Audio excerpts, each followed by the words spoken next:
একই পদ দিয়ে দারুণ মজার ৩ টা রেসিপি আপনাদের সাথে আজকে শেয়ার করব। এটা চুয়াডাঙ্গা জেলার প্রতিটা মানুষের ঘরে, ঘরে তৈরি হয় আর খুবই জনপ্রিয় একটা খাবার। এতক্ষণে হয়তো আপনারা বুঝে ফেলেছেন কি দিয়ে আমি আজকে ৩ টা রেসিপি তৈরি করব।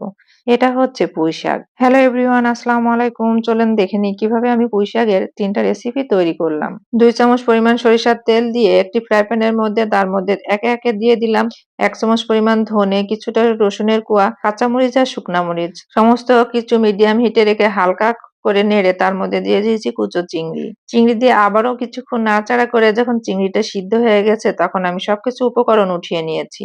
এর মধ্যে দিয়ে দিচ্ছি পুঁইশাকের যে গোড়ার অংশ, আসলে পুঁইশাকের নিচের অংশে যে শক্ত পাতাগুলো থাকে সেটা দিয়ে আমি একটা ভর্তা তৈরি করব। ভর্তা ছাড়া কি চলে বলুন? পুঁইশাকের পাতাগুলা মিডিয়াম হিটে রেখে হালকা করে সিদ্ধ করে নিয়েছি, বেশি সিদ্ধ করা যাবে না। পুঁইশাকের পাতাগুলো বেশি সিদ্ধ করলে কালারটা নষ্ট হয়ে যাবে। আগে থেকে ভেজে রাখা মসলাগুলো আমি শিলপাটার সাহায্যে পেস্ট করে নেব, তার সাথে পাতা। আসলে যেকোনো ভর্তা শিলপাটায় পিষে করলে খেতে কিন্তু একটা আলাদা রকম স্বাদ হয়। পুঁইশাকের পাতা একটু বিজলা থাকে, তার জন্য এখানে আমি তেঁতুল দিয়েছি। তেঁতুল দিলে পুঁইশাকের পাতার বিজলাটা একেবারে কেটে যাবে। আর স্বাদ মতো লবণ দিয়ে তেঁতুলের বিচিটা অবশ্যই ফেলে দিতে হবে। তারপর সবকিছু মাখিয়ে আমি একটা বাটির মধ্যে উঠিয়ে নিচ্ছি। এরকম অবস্থায় খাওয়া যায়, কিন্তু আমি একটা এক্সট্রা ফ্লেভার অ্যাড করব, তার জন্য একটা ফোড়ন দিব। এখানে ২ চামচ পরিমাণ সরিষার তেল, তার সাথে ২ টা শুকনা মরিচ কুচি, কুচি করে কেটে নিয়েছি আর তার সাথে ১ চামচ পরিমাণ সরিষা। লো হিটে রেখে হালকা করে নাড়া দিতে হবে যেন পুড়ে না যায়, এদিকটা খেয়াল রাখবেন। এর মধ্যে দিয়ে দিচ্ছি আগে থেকে করে রাখা ভর্তাটা। একটু হালকা করে নাড়া দিয়ে ভাজাভাজি করে নিলেই হয়ে যাবে আমাদের মজাদার পুঁইশাক ভর্তা রেডি। এই ভর্তাটা খেতে কিন্তু অসাধারণ। অন্য সব ভর্তার মতো পুঁইশাক পাতার ভর্তাটাও খেতে কিন্তু অসাধারণ। আর দেখেছেন কি সুন্দর একটা কালার হয়েছে, খেতে কিন্তু অনেক মজা। একই সঙ্গে আপনাদের আরো ২ টা রেসিপি দেখাবো। এখানে আমি মাসকলাইয়ের ডাল নিয়েছি, তার সাথে ২ টা তেজপাতা ছিঁড়ে দিয়েছি, ২ টা দেশি রসুনের কোয়া কুচি করে কেটে নিয়েছি। দিয়ে পানি দিয়ে আমি সিদ্ধ বসিয়ে দিয়েছি।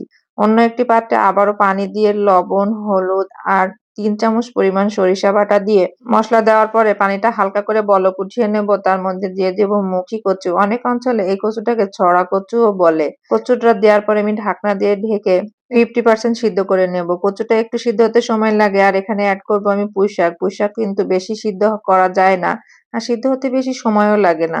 অতিরিক্ত সিদ্ধ করলে পুঁইশাকের স্বাদটা নষ্ট হয়ে যায়, কালারটাও নষ্ট হয়ে যায়। এরই ফাঁকে আমার মাসকলাইয়ের ডালটা 50% সিদ্ধ হয়ে গেছে। এই পর্যায়ে দিয়েছি হলুদ আর লবণ।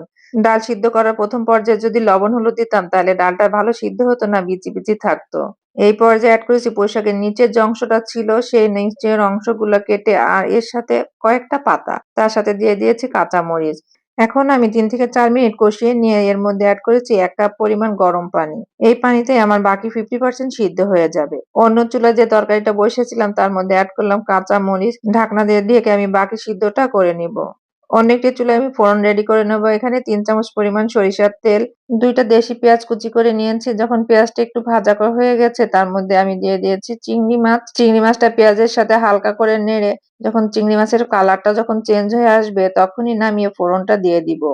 পেঁয়াজ আর চিংড়ি মাছের ফোড়নটা দেওয়ার পরে মিডিয়াম হিটে রেখে আমি ৫ মিনিটের মতো একটু জাল করে নিব, তারপরে নামিয়ে নিব। এরই ফাঁকে মাসকলাইয়ের ডাল আর পুঁইশাকটাও সিদ্ধ হয়ে গেছে।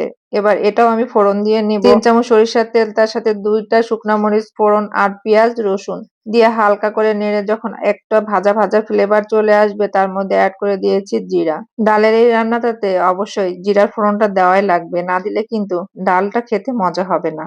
এই ফোড়নটা দিলে ডালের যে একটা এক্সট্রা ফ্লেভার আসে আর খেতে অনেক ভালো লাগে। এই ডালটা একটু ঘন মাখো মাখো হলেই খেতে ভালো লাগে।